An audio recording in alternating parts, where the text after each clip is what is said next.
Olá, boa noite. Começa agora o Jornal da Justiça desta segunda-feira, 25 de outubro. Supremo realiza primeiro dia de audiência pública sobre juiz das garantias e outros pontos do chamado pacote anticrime. Presidente do STF, ministro Luiz Fux, destaca a necessidade de amadurecimento do tema e da pluralidade das discussões sobre a matéria, que tem impacto estrutural para a organização da justiça criminal brasileira. Esse é um dos destaques desta edição. Você vai ver também. Supremo declara que a obrigatoriedade de Bíblia em escolas e bibliotecas públicas de Mato Grosso do Sul é inconstitucional. Ministro Edson Fachin suspende reintegração de posse de área ocupada pelo MTST no Recife. CNJ investiga juízes de estados diferentes que publicaram decisões quase idênticas.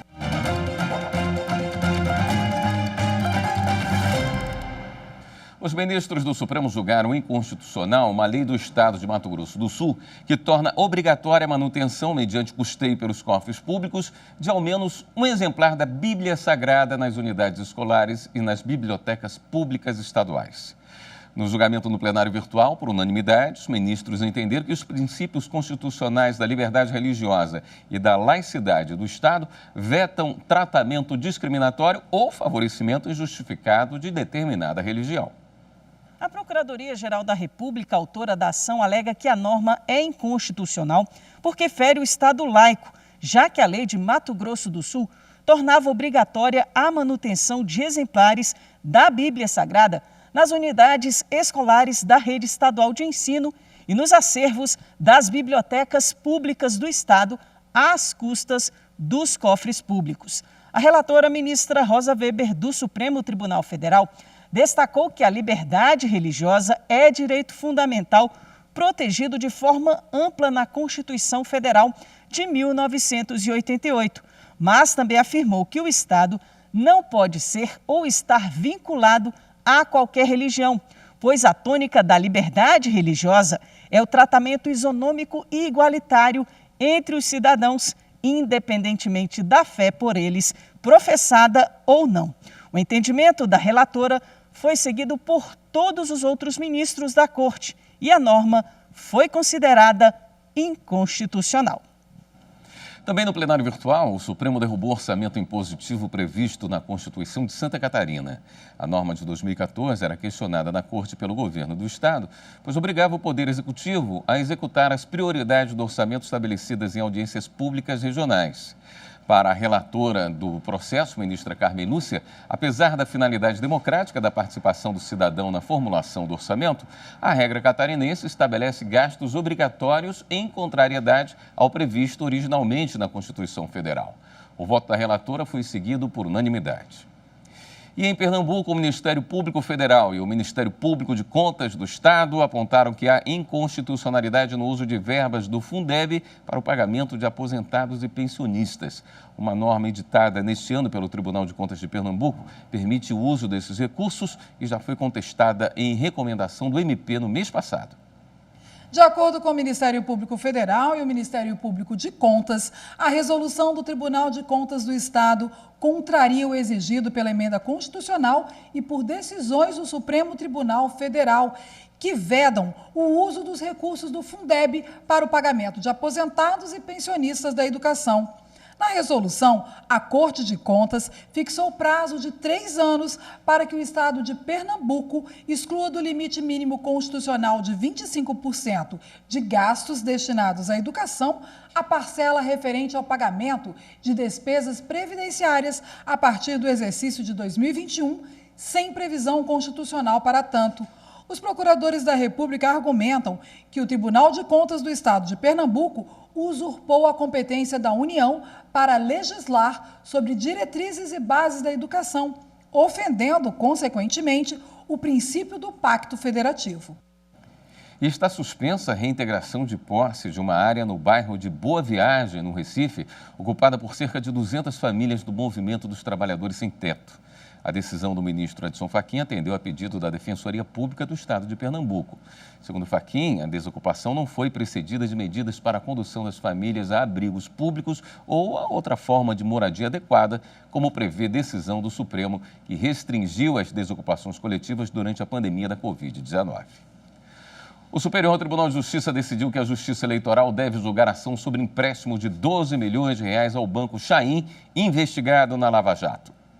Por maioria, a quinta turma do STJ declarou a incompetência da Justiça Federal para processar e julgar a ação penal contra o pecuarista José Carlos Bunlai, referente a empréstimo que lhe foi concedido pelo Banco Chain e que teria sido repassado ao Partido dos Trabalhadores, PT, em 2004. O colegiado determinou a remessa do processo à Justiça Eleitoral, considerando as informações de que o destino do dinheiro seria o pagamento de dívidas de campanha. A decisão foi estendida aos demais envolvidos no caso: o empresário Salim Chain, o ex-tesoureiro do PT, João Vacari Neto, e o lobista Fernando Antônio Falcão Soares, conhecido como Fernando Baiano. Como consequência da mudança de competência, os ministros declararam a nulidade dos atos decisórios até aqui praticados pela Justiça Federal, mas ressalvaram a possibilidade de sua ratificação pelo juízo eleitoral competente. Segundo a denúncia do Ministério Público Federal, feita no âmbito da Operação Lava Jato, Bunlai tomou emprestado 12 milhões de reais no Banco Chain e repassou o dinheiro ao PT.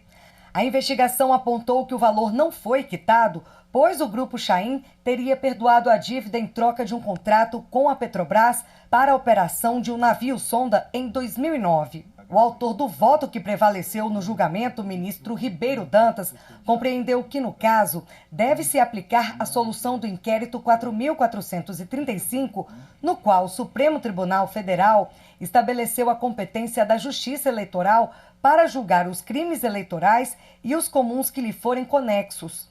Ele destacou que o posicionamento do STF nesse precedente já foi aplicado em diversos julgamentos, tanto naquela corte quanto no próprio STJ. Deputados do PSOL e do PDT apresentaram hoje uma notícia-crime ao Supremo contra o presidente Jair Bolsonaro por fake news sobre vacina e HIV.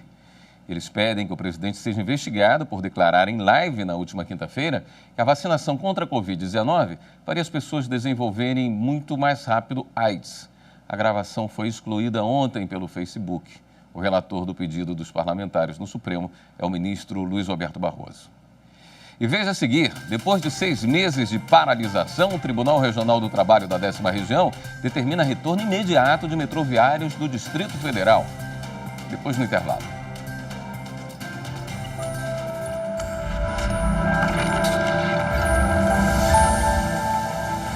A Constituição desempenha um papel central na democracia e na proteção dos direitos dos cidadãos, além de limitar os poderes dos governantes. A Constituição visa transformar a realidade social através de suas normas.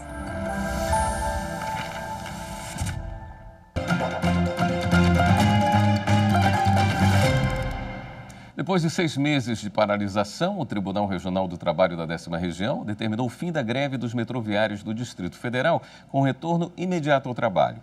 Na manhã desta segunda-feira, a primeira sessão especializada do TRT julgou o dissídio coletivo ajuizado pelo Metrô DF contra o sindicato da categoria. Por unanimidade, os desembargadores reconheceram a não abusividade do movimento grevista. Também definiram que a compensação dos dias parados deve ser feita mediante negociação entre as partes ou por meio de eventual desconto em folha, com valor que não exceda 10% do salário nominal de cada trabalhador. 4 juízes são investigados pelo Conselho Nacional de Justiça por tomarem decisões praticamente idênticas sobre empréstimos consignados a servidores públicos.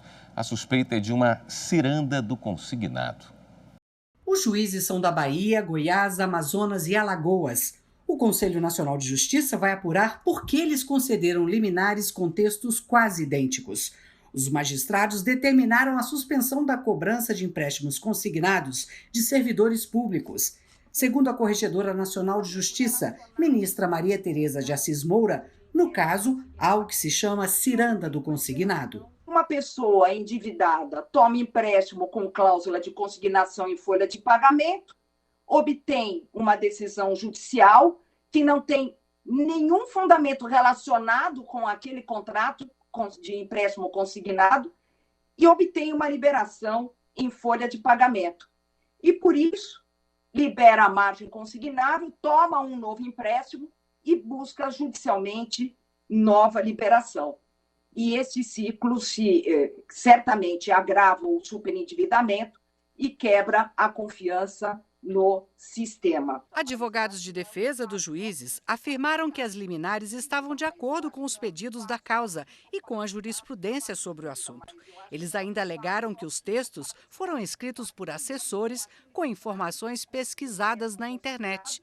Mas a corregedora não encontrou os trechos. Eu tive o cuidado de verificar em cada um dos trechos que foram trazidos, isso não foi encontrado em nenhum lugar da internet. A Corregedora Nacional de Justiça disse que há indícios de influência externa nas decisões dos juízes.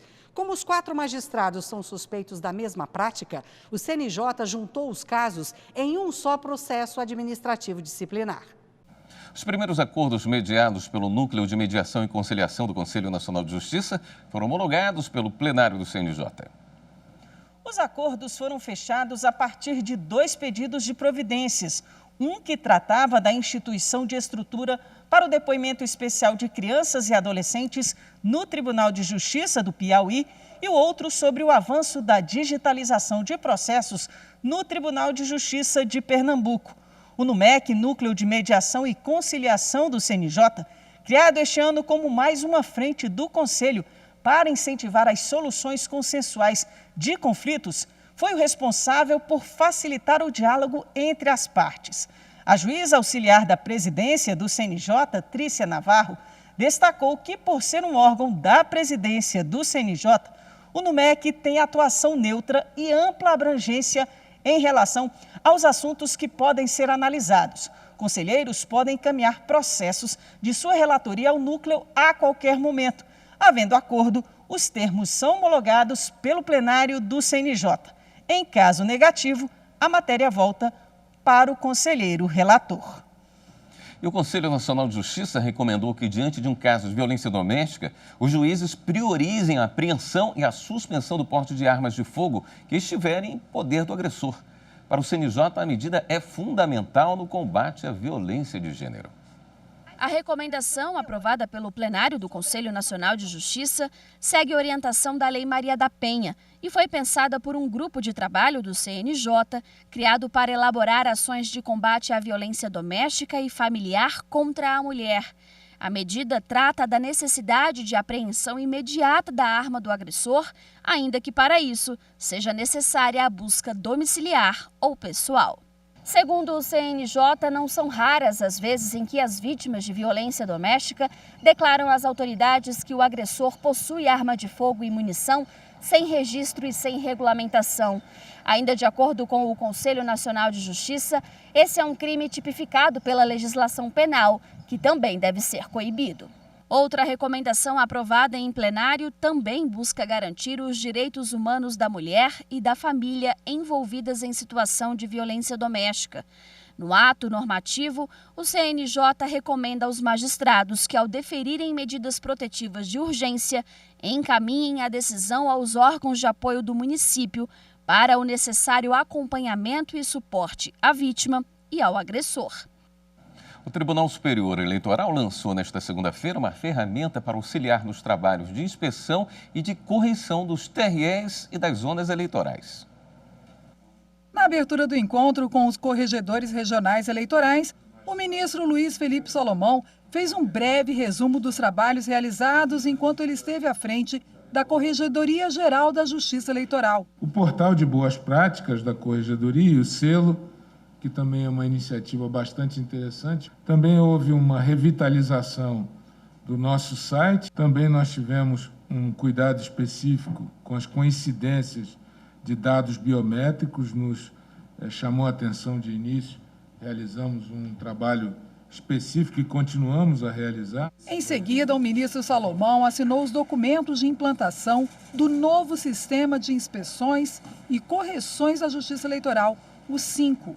O novo sistema é mais fácil de usar, tem mais recursos e torna a execução de procedimentos de correição e inspeção das zonas eleitorais de todo o país mais simples e dinâmica. Além de conhecer a nova ferramenta que substitui o antigo sistema CICEL, que estava em uso desde 2008, os corregedores eleitorais que estavam presentes participaram de debates com o corregedor-geral, ministro Salomão, sobre as expectativas para as eleições 2022. A sucessão do ministro Salomão pelo ministro Mauro Campbell Marques no cargo de corregedor-geral da Justiça Eleitoral no próximo dia 29 foi citada em vários momentos do encontro. Já há algumas semanas, Sua Excelência, o ministro Salomão, abriu as portas da Corregedoria e proveu o meu gabinete de todos os relatórios necessários para que não haja nenhuma solução de continuidade no câmbio da direção da Corregedoria. Ao final do evento, o ministro Salomão foi homenageado com o diploma e a medalha do mérito da Justiça Eleitoral do Acre.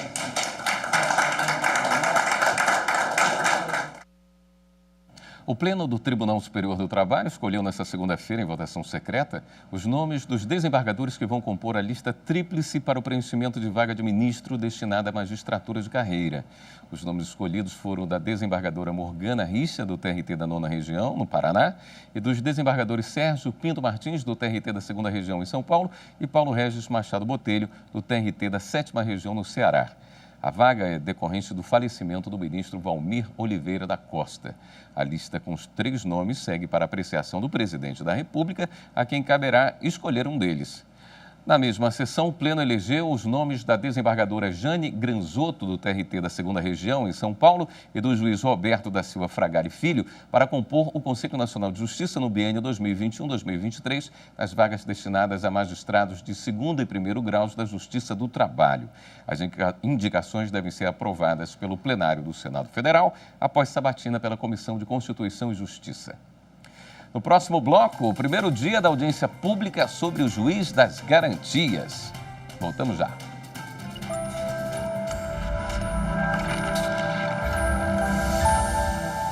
A Constituição é o documento que corporifica o começo democrático de uma sociedade política. Como tal, ela contém a síntese de como aquela sociedade se reconhece em termos de direitos e obrigações recíprocas, mas ela também mantém aberto o horizonte do que aquela sociedade ainda quer ser.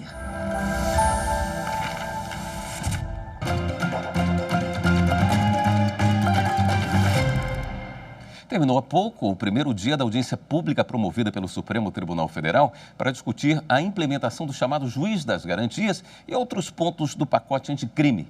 Em 2 dias de evento, 68 expositores devem se manifestar. O foco do primeiro dia de audiência pública foi o debate sobre o Juiz das Garantias, previsto no chamado pacote anticrime. A lei entrou em vigor em janeiro de 2020 e é questionada por 4 ações no Supremo Tribunal Federal. Por decisão do relator, ministro Luiz Fux, o dispositivo que cria a figura do Juiz das Garantias segue suspenso, até que o plenário do Supremo decida sobre a sua validade. A presente audiência pública é uma iniciativa que pretende pluralizar as decisões proferidas pelo Supremo Tribunal Federal, oportunizando que a sociedade civil possa contribuir para a atividade de interpretação e de guarda da Constituição Federal. Afinal, todos nós, cidadãos brasileiros, somos igualmente intérpretes, partícipes e executores dos desígnios da Carta Maior. Pela lei, o Juiz das Garantias é responsável por supervisionar a fase de inquérito dos processos criminais, sendo diferente do juiz que profere a sentença. Essa divisão de funções levanta manifestações contrárias. O problema do juiz de garantias é ter criado um juiz tão ideal e tão distante da realidade que este juiz pode vir a se tornar um não juiz. Nesse sentido, o equívoco na criação do modelo legal do juízo de garantias, ele é também filosófico, pois presume que o juiz criminal que conhece dos fatos antes do recebimento da denúncia é um não juiz para aquele processo penal. Não há essa separação estrita na investigação entre o juiz, o órgão julgador, e o órgão que produzirá as provas, né? Então, o sistema acusatório no Brasil, se pode dizer que ele seja puro, né? Ele é um sistema misto, ele tem algumas pontuações inquisitoriais, né? Em que se admite a produção de prova pelo órgão que virá julgar o fato. Quem defende a implementação do modelo aponta que a nova função é uma das principais alterações no Código de Processo Penal desde a Constituição de 88 e representa um avanço. É difícil imaginar a garantia de imparcialidade quando a competência para atuar nas duas fases, na investigação e no julgamento, estão a cargo da mesma pessoa, do mesmo juiz, né? Ainda que ele não tenha tido qualquer iniciativa probatória. Há o dever do juiz fundamentar as suas decisões, o que exige uma carga de convicção e de valoração dos elementos à disposição do juiz à frente da investigação. Assim, a cisão do processo penal na fase da investigação, sob o comando do juiz das garantias, e a condução da ação penal por outro julgador, preserva esse distanciamento e a imparcialidade do juiz no processo. Por outro lado, também há preocupação quanto à implementação da figura do juiz das garantias. A falta de magistrados, limitações de orçamento e características específicas de cada região do país foram alguns dos pontos levantados pelos participantes. Nós precisamos de recursos financeiros, precisamos de tempo também para implementar essa legislação, esse parágrafo 4º do artigo 310. E eu afirmo a Vossa Excelência, com experiência de causa, que o Ministério Público também precisa de recursos para poder colocar algum membro do Ministério Público ao lado do juiz. E se precisa pensar na forma adequada de implementação disso. E certamente, senhor presidente, o Supremo Tribunal Federal, no julgamento desta ação, saberá decidirá da melhor forma. Além do juiz das garantias, os participantes também vão discutir o acordo de não persecução penal e os procedimentos de arquivamento de investigações criminais previstos no pacote anticrime, como, por exemplo, a permissão para o Ministério Público arquivar inquéritos sem a necessidade do aval de um juiz. Durante os 2 dias do evento, a previsão é de que 68 expositores se manifestem. A audiência pública será retomada nesta terça-feira, a partir das 9 da manhã, com transmissão ao vivo pela TV Justiça, Rádio Justiça e pelo canal do STF no YouTube. O Jornal da Justiça fica por aqui. Uma boa noite para você. Até amanhã.